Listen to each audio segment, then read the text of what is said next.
नमस्कार, मैं हूं आपके साथ अभिषेक। मध्य प्रदेश में बीते 72 घंटों से तेज आंधी, बारिश और ओलावृष्टि का दौर चल रहा है। मौसम विभाग ने बताया है कि प्रदेश के लगभग आधे हिस्से में मौसम में जो बदलाव देखा जा रहा है। भोपाल से लेकर इंदौर समेत 30 जिलों में 55 में से 30 जिलों में बारिश का अलर्ट जारी किया गया है। निमाड़ के धार से लेकर बड़वानी और झाबुआ जिले में ओले गिरने की संभावना अभी भी जताई जा रही है। मौसम विभाग के मुताबिक आने वाले 24 घंटों में ग्वालियर से लेकर भोपाल, इंदौर, उज्जैन, मुरैना, श्योपुर, शिवपुरी, गुना, अशोकनगर से लेकर नीमच, मंदसौर, विदिशा, रायसेन, नर्मदापुरम, हरदा, खंडवा, बुरहानपुर समेत ये प्रमुख क्षेत्र हैं जहां पर प्रभाव रहेगा सबसे ज्यादा। इनके अलावा भी कुल 30 जिलों में बारिश की संभावना है। छिंदवाड़ा, सिवनी और पाडुना में तेज आंधी की रफ्तार 40 से 50 किलोमीटर प्रति घंटे तक बताई जा रही है कि हो सकती है, जबकि अन्य जिलों में हवाओं की रफ्तार 30 से 40 किलोमीटर प्रति घंटे रहने की अनुमान लगाए जा रहे हैं। बुधवार को भोपाल में ही गरज चमक के साथ जमकर बारिश हुई। सीहोर में आंधी और ओले गिरे। अचानक बदलते इस मौसम ने किसानों की चिंता तो बढ़ाई ही है। लोग बीमार पड़ रहे हैं। कई क्षेत्रों में फसलें प्रभावित हो रही हैं बुरी तरह से, वो भी कटाई के समय। छत्तीसगढ़ में भी मौसम काफी अस्थिर है। आने वाले 3 दिनों में तापमान में और भी गिरावट की संभावनाएं जताई गई हैं। बीजापुर, दंतेवाड़ा, बस्तर और कोंडागांव जैसे जिलों में भी गरज चमक के साथ बारिश और तेज हवाओं का अलर्ट जारी किया गया है। मौसम विभाग ने लोगों से सतर्क रहने के लिए कहा है और साथ ही साथ सुरक्षित स्थानों पर रहने की सलाह दी जा रही है और लोगों से अपील की जा रही है कि खासतौर से इस मौसम में बाहर का खाना खाने से बचें, क्योंकि इसका सबसे ज़्यादा नकारात्मक असर लोगों के स्वास्थ्य पर पड़ रहा है।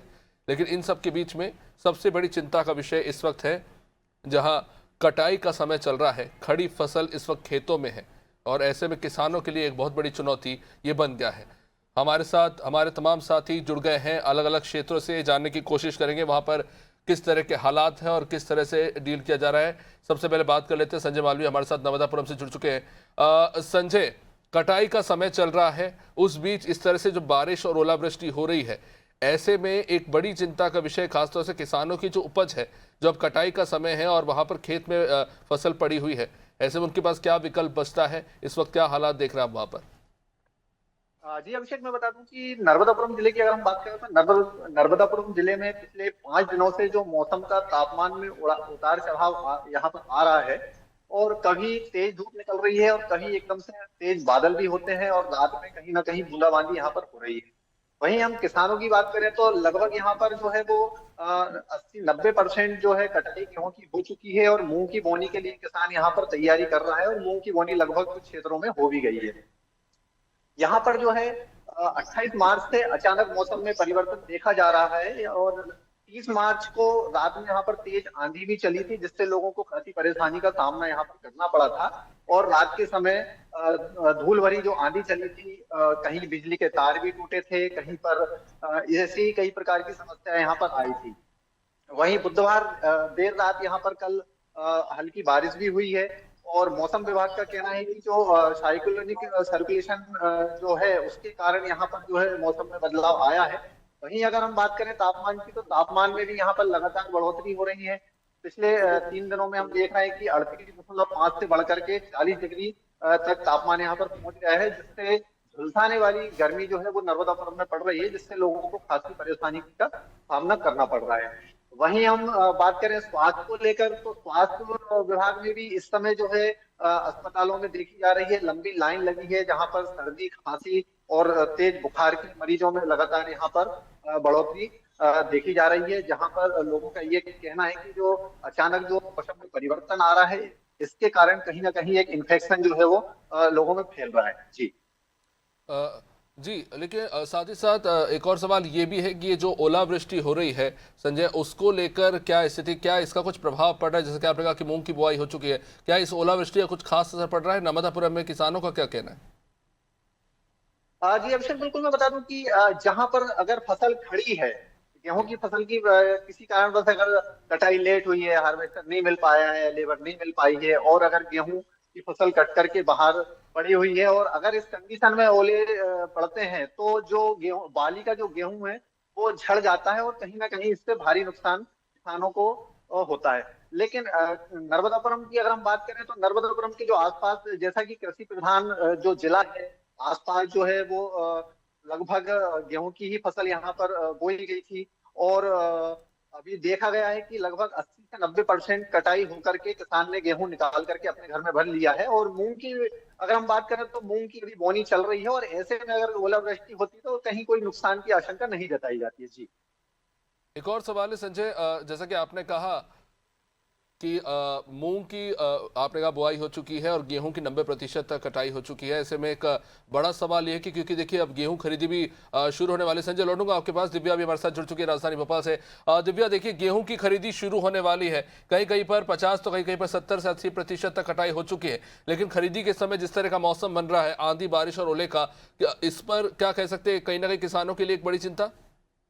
जी बिल्कुल अभिषेक, आपका कहना बिल्कुल ठीक है कि अभी का जो मौसम है वो किसानों के लिए बहुत बड़ा चिंता का विषय बन गया है। क्योंकि भले ही कुछ किसानों की फसल खड़ी हो और भले ही कुछ किसानों ने अपनी फसल काट ली हो, लेकिन परेशान दोनों है। कारण ये है कि ओलावृष्टि होने के कारण जो खड़ी फसल है वो सीधी बिछ रही है, और जो बारिश हो रही है तो उसके कारण, जो नमी के कारण जो फसल, जो गेहूं की फसल है उसमें नमी आ रही हो, तो कहीं ना कहीं जो एक क्वालिटी होती है फसल की वो कम होगी, और जो उचित दाम उनको मंडी में मिलना चाहिए वो नहीं मिलेगा। जहां अभी तक लहलहाती फसल को देख के किसान खुश था कि इस बार उसको मुनाफा होगा, उसकी फसल अच्छे से बिकेगी, लेकिन अब इस बारिश ने उसके सारे अरमानों पे पानी फेर दिया है। और इंतहा ये है कि जो खरीदी 1 अप्रैल को होने वाली थी वो बारदानों की कमी के कारण वो आगे बढ़ गई है, जिसका नुकसान भी किसानों को होगा। क्योंकि जब बारिश हो रही है, ये जो बेमौसम बारिश हो रही है, आंधी तूफान आ रहा है, इसके कारण जितने भी जिलों में बारिश हो रही है, आंधी तूफान आ रहा है, उसके कारण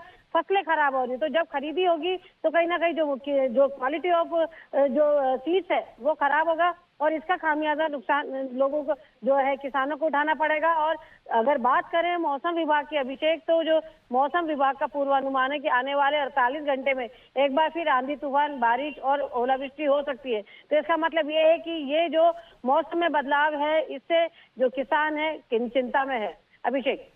निश्चित रूप से, और साथ ही साथ जिस तरह से हम देख रहे हैं कि दिन के समय में तापमान काफी ज्यादा रहता है, लेकिन उसके साथ बारिश के कारण अचानक से तापमान में गिरावट तो आती है। लेकिन ये जो परिवर्तन आ रहा है मौसम का, इसको लेकर स्वास्थ्य विभाग की तरफ से क्या कुछ जानकारी आ रही है, सुनने को मिल रहा है कि कहीं ना कहीं इसका बहुत नकारात्मक असर, खासतौर से अप्रैल के महीने में जिस तरह के हालात बन रहे हैं वो कहीं ना कहीं स्वास्थ्य को प्रभावित कर रहे हैं लोगों के।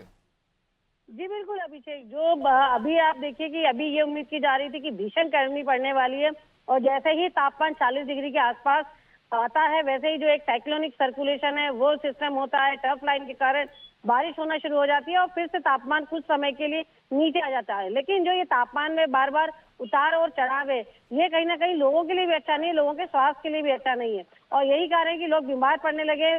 जो पहले आपने देखा होगा बीच में होली के आसपास एक वायरल का पूरा एक वो चल पड़ा था, मतलब काफी लंबे समय तक लोगों को वायरल हुआ। ऐसे ही अब फिर से बीमारी हो रही है, सर्दी जुकाम, वायरल फीवर, डायरिया, ये तमाम बीमारियां फिर से लोगों में हो रही है। और ये लगातार आप ये देखिए, जो हम बार बार बात करते हैं कि जलवायु में जो परिवर्तन आ रहा है, तो ये देखने को मिल रहा है कि किस तरह से लोग इससे अब सफर हो रहे हैं। कहीं किसान परेशान है तो लोग अपने स्वास्थ्य को लेकर परेशान है, और एक तरफ जिस तरह महंगाई बढ़ रही है, और जब गेहूं की फसल इस तरह खराब होगी तो निश्चित तौर पे आने वाले दिनों में जो गेहूं लोगों को मिलेगा वो भी खराब होगा। तो तमाम तरह की जो दिक्कतें इस मौसम के कारण आ रही है। और बहरहाल आप बात कर रहे थे स्वास्थ्य विभाग की, तो ये बता दूं कि स्वास्थ्य विभाग द्वारा जो है डॉक्टरों की ड्यूटी लगाई जाती है कि वो ओपीडी में समय पर रहे, और बार बार इस बात को जांच की जाती है, सुनिश्चित किया जाता है कि डॉक्टर अपनी ड्यूटी प्रॉपर तरीके से करें। और यही कारण है कि स्वास्थ्य अगर आप देखें सरकारी अस्पतालों में, तो सरकारी अस्पतालों में जो नॉर्मली समय में 100 से 120 तकरीबन पेशेंट आते हैं, जब मौसम बदलता है तो इनकी संख्या 150 से 180 के आसपास पहुंच जाती है। ये एक बड़ा चिंता का विषय है स्वास्थ्य को लेकर। चलिए, जबलपुर से हमारे सहयोगी सोमनाथ भी हमारे साथ लगातार बने हुए हैं। जी सोमनाथ, जबलपुर में क्या स्थिति देख रहे हैं? उतना ही प्रभावित जितना खासतौर से मध्य प्रदेश के पूर्वी और पश्चिमी क्षेत्रों में देखने को मिल रहा है, क्या स्थिति है इस वक्त जबलपुर में? देखिए बता दें, जबलपुर में भी मौसम में बदलाव हुआ था। छुटपुट बूंदाबांदी हुई है, लेकिन लखनादौन और सिवनी के आसपास के जिले की बात की है तो तेज बारिश वहां पर हुई है। आसपास के क्षेत्रों में बारिश हुई है, और जबलपुर के आसपास के क्षेत्रों में भी बारिश हुई है, जिसका असर जबलपुर में भी देखा गया। बूंदाबांदी हुई है, लेकिन जिस तरह बारिश के आसार नजर आए थे कल, बादल पूरी तरह छाए हुए थे, लेकिन बारिश छुटपुट बारिश हुई है। तो ये इस बारिश से काफी किसानों को नुकसान भी होगा, और काफी परेशानी है। लगातार अब देखने में आ रहे, जो खड़ी फसल रखी है और गेहूं खरीदी की भी शुरुआत की जा रही है, तो जो खुले में पड़ा जो किसानों का सामान है उस पे काफी नुकसान होगा। अब देखने में आ रहा है कि आम की भी बहुत लगी हुई है, वो भी तेज हवा, जो जिस तरह कल हवा भी चल रही थी, इसकी वजह से काफी नुकसान हो सकता है। तो अभी जिस हिसाब से मौसम विभाग ने चेतावनी दी है कि बारिश होने की संभावना बनी हुई है, तो ऐसा लग रहा है कि इस बदलाव की वजह से काफी नुकसान हो सकता है। क्योंकि आज भी देखा जा रहा है तो तेज धूप की हुई है, लेकिन हल्की धूप छांव हो रही है। मौसम में लगातार बदलाव अभी देखा जा रहा है। जी सोमनाथ, गेहूं खरीदी को लेकर क्या स्थिति हो, क्या आने वाले समय में शुरू होने वाली है? तो जाहिर तौर पर किसान अपने स्तर पर तैयारियां कर रही है और प्रशासन भी। हालांकि जैसा कि हमारे सहयोगी दिव्या ने बताया कि इसे अभी फिलहाल के लिए टाल दिया गया है, 10 अप्रैल से खरीदी शुरू होगी। तो जबलपुर में क्या स्थिति है, खासतौर से तब जब अभी भी संभावना बनी हुई है मौसम विभाग के द्वारा कि आगे भी बारिश और ओलावृष्टि हो सकती है?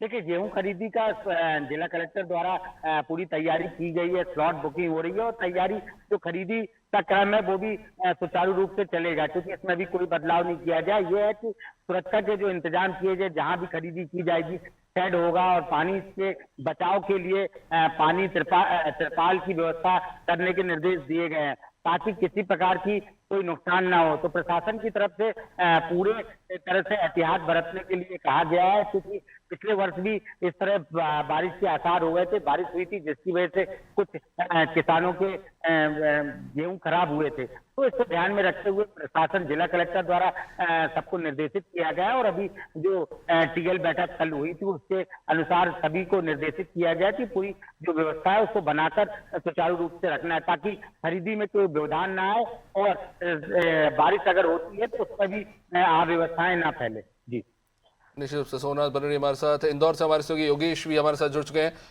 योगेश, इंदौर में क्या स्थिति है? देखिए, थोड़ी राहत तो लोगों को मिल रही है, क्योंकि दिन के समय में हम देख रहे हैं खासतौर से शहरी इलाकों में जबरदस्त गर्मी का प्रकोप देखने को मिल रहा है। शाम तक आते आते ठंडक तो घुल जाती है, लेकिन कहीं ना कहीं ये कुछ चिंताएं भी बढ़ा रही, खासतौर से किसानों के लिए भी और बुजुर्गों और बच्चों के स्वास्थ्य को लेकर। क्या कुछ अपडेट वहां से मिल रही है? देखिए, इस समय हम हर साल बात करते हैं, हम बात कर रहे हैं तो गर्मी के बाद में जो मौसम चेंज हुआ है, यानी कि ठंडक आई है, उस कारण से। तो हम आपको बताते हैं कि ये जो मौसम चल रहा है, जो मौसम चल रहा है, वो अभी बहुत तकलीफ आए लोगों के लिए। है कि जब भी कोई मौसम में बदलाव होता है, यानी कि हम गर्मी से जब बारिश में जाते हैं, बारिश से ठंड और ठंड से गर्मी में, तो हमारे स्वास्थ्य के लिहाज से शरीर का तापमान तो कुछ समय तक बीमारियां आती है, लेकिन जब शरीर हमारा तापमान एडजस्ट कर लेता है फिर थोड़ा सा बीमारियों का प्रकोप कम हो जाए। लेकिन अभी स्थिति ये है कि कभी बारिश हो रही है, कभी एकदम तेज धूप हो रही है, कभी ठंडी हवाएं चल रही है। इस कारण जो स्वास्थ्य सेवा है, जो स्वास्थ्य लाभ लोगों को मिलना चाहिए, उन्हें मिल पा रहा, तो लोग बीमार हो रहे हैं। अस्पतालों में लोग जा रहे हैं, कहीं ना कहीं जो दिव्या ने बताया कि जो सर्दी खांसी और जो डायरिया के मरीज वो बढ़ रहे लगातार। अब इसके अलावा हम अगर बात करें तो तापमान के कारण से, कमी के कारण से, बारिश के कारण से क्या फसलों की तरह, तो इंदौर के पास जो निमाड़ का क्षेत्र लगा हुआ, चाहे धार हो, चाहे बड़वानी हो, चाहे झाबुआ हो, एक कृषि प्रधान जो क्षेत्र माना जाता है। यहाँ पर बड़ी संख्या में लोग फसलों पर ही डिपेंड होते हैं। तो ऐसे में जो किसान है वो कहीं ना कहीं इससे प्रभावित हो रहे हैं। ओले गिरने से कहीं ना कहीं उनकी खड़ी फसल को नुकसान हो रही है। अब अगर जिनकी फसलें कट गई, या तो मंडी तक पहुंचाओ, मंडी तक अभी पहुंचाने का समय नहीं, क्योंकि गेहूं की खरीदी सरकार ने जो तय तारीख की थी 1 अप्रैल के बाद में जो खरीदी करना थी लोगों का, वो खरीदी अभी बंद हो गई। यानी कि अब लोग अपने फसलों को, जो अपने गेहूं को अपने माध्यम से अपने सुरक्षित स्थान पर रखेंगे। अगर वो फसलें, अगर किसान की कटाई हुई फसल गेहूं अगर पहुंच जाता तो वो सरकार के लिए बहुत बड़ा टेंशन है। इतनी बड़ी संख्या में भंडारण कहाँ करें, क्योंकि जो मंडियां हैं वहां पर शेड से इतने अच्छी स्थितियों में नहीं उपलब्ध नहीं कि अगर बारिश से उनसे बचाव किया जा सके। तो अभी भी किसान अपनी जो फसलों को ले जाने से बच रहे हैं। तो डायरेक्ट सीधे किसान जो सीधे व्यापारी को बेच रहे हैं, वो भी अपनी फसलों को व्यापारी भी नहीं खरीद रहे, व्यापारी भी सोच रहे कि कहीं हम भंडारण की व्यवस्था, कहीं स्टोरेज की व्यवस्था, तभी हम खरीदी करें। तो इसलिए किसानों को बहुत ज्यादा फर्क हो रहा है, किसान बहुत ज्यादा प्रभावित हो रहे हैं कि अपनी फसलों को रखे कहाँ। अगर और इस तरह की समस्या रही तो जो अभी दिव्या ने बताया कि कहीं ना कहीं महंगाई बढ़ेगी, फसलें नुकसान होगा, गेहूं का अगर नुकसान होगा तो कहीं ना कहीं आम आदमी की जिंदगी में फर्क आएगा। आम आदमी के जीवन में जो फर्क चलना चाहिए वो कहीं ना कहीं बढ़ के आएगा। वैसे महंगाई 1 अप्रैल से ये बात करें कि महंगाई को लेकर, लेकिन अगर इस तरह से अगर प्राकृतिक आपदाएं भी आ गई तो और भी महंगाई बढ़ सकती है। इस कारण से इस दौर में बहुत फर्क है। अभी मैं खड़ा हूँ दोपहर के 1:30 से ऊपर का समय हो चुका है। इस समय गर्मी का एहसास हो, लेकिन ठंडी हवाएं चल रही है। योगेश तो साफ अंदाजा लगा- योगेश, जैसा कि हमारे सहयोगी सोमनाथ बता रहे थे कि जबलपुर में जैसी स्थिति कि वहां पर आम की फसल को नुकसान पहुंचा है तेज हवाओं के चलते, जानकारी ये भी आ रही है कि महाराष्ट्र के कई इलाके ऐसे हैं जो सबसे ज्यादा प्रभावित हुए तेज आंधी और बारिश से, और ओलावृष्टि भी हुई है। ऐसे में सबसे ज्यादा वहां पे तरबूज, खरबूज और आम की फसल को जो है नुकसान पहुंचा है। और जैसा कि हम जानते हैं कि महाराष्ट्र से लेकर मध्य प्रदेश के बीच इंदौर सबसे बड़ा वेयर हाउस है, तो वहां से क्या कुछ अपडेट मिल रही है? क्योंकि अगर फलों की आवक कम होगी तो जाहिर तौर पर फलों के दाम बढ़ जाएंगे। देखिए, अगर इसी तरह का मौसम रहा तो शायद लोगों को जो सीजन का जो आम होता है, मैंगो होता है, केरी होती है, जो सबसे ज्यादा लोग पसंद करते हैं, इसकी जो आवक कम होगी, आवक कम होने से लोगों को कहीं ना कहीं ये महंगे मिलेंगे। इसका कारण बता रहा हूँ। जो अब अभी जो आम पकना शुरू हुए, जो आम जो पेड़ों पर लगे, हवाओं के कारण से पूरे गिर रहे हैं, यानी कि उसका जो पकने का समय वो पुराने, उसके पहले वो पूरी स्थिति में पूरी जमीन पर आ रहे हैं और वो खराब हो रहे हैं। तो ऐसे में ये जो फसल है, आम की जो फसल है, जो केरी की फसल है, ये कहीं ना कहीं मंडी तक नहीं पहुंचने के पहले वो कहीं ना कहीं वो पूरी तरह से खराब हो रहे हैं। तो ये सबसे बड़ा है कि अगर 1-2 दिन में स्थिति अगर ऐसी रही, 2-4 दिन और स्थिति रही, तो शायद आम और केरी की जो फसल है पूरी तरह से बर्बाद हो जाएगी। लोगों को शायद कम आम और केरी खाने का मिलेगा, और अगर मिलेगा भी तो बहुत महंगी मिलेगी, या तो उनकी कीमत दुगनी जाएगी या लोगों को नहीं नसीब होगा। दूसरी भी तरबूज और खरबूज, ये फसल भी जो है ये सीजनेबल है। लोग लगा के इसलिए रखते हैं कि सीजन में हमें बहुत अच्छी आवक होगी, हमें बहुत अच्छा प्रॉफिट होगा, फायदा होगा। अगर इसी तरह का मौसम होगा तो लोगों को तरबूज और खरबूज और इस तरह के जो फल है जो सीजन है वो भी खाने को नहीं मिलेगा, और किसानों को सबसे बड़ा नुकसान होगा, क्योंकि वो फसल जो है उनकी कट के मंडी तक जाना चाहिए, मंडी से आम आदमी के घरों तक जाना चाहिए, वो कहीं ना कहीं प्रभावित हो रही है। और मौसम जो है ये अभी पिछले कुछ सालों में हम देख रहे हैं कि जो जलवायु परिवर्तन है वो कहीं ना कहीं फ्लेक्सिबल नहीं है। मतलब एक तरह से हम माने तो कभी गर्मी का जी, निश्चित रूप से योगेश, ये एक कह सकते हैं कि बड़ा चैलेंज है। देखते हैं कि आने वाले समय में कितना प्रभावित करता है ये आम जनता को। खैर, शिवानी हमारे साथ जुड़ी हुई है इस वक्त राजधानी रायपुर से। जी शिवानी, चलिए, लगता है कनेक्टिविटी का इशू चल रहा है। बहुत बहुत शुक्रिया आप सभी का इस चर्चा में जुड़ने के लिए। देखिए, ये जो बेमौसम बारिश है किसानों को काफ़ी ज़्यादा प्रभावित कर रही है। अभी हमें जानकारी मिल रही है कि महाराष्ट्र में भी जो जिस तरह से मौसम का प्रतिकूल प्रभाव पड़ा है, वहाँ पे लाखों का नुकसान हुआ है, खासतौर से आम के किसान और तरबूज के किसानों का। अब देखना होगा कि आवक में अगर कटौती होती है तो इसका कितना असर जो है आम जनता की जेब पर पड़ता है। फिलहाल इस कार्यक्रम में इतना ही। आप बने रहिए हमारे साथ। नमस्कार।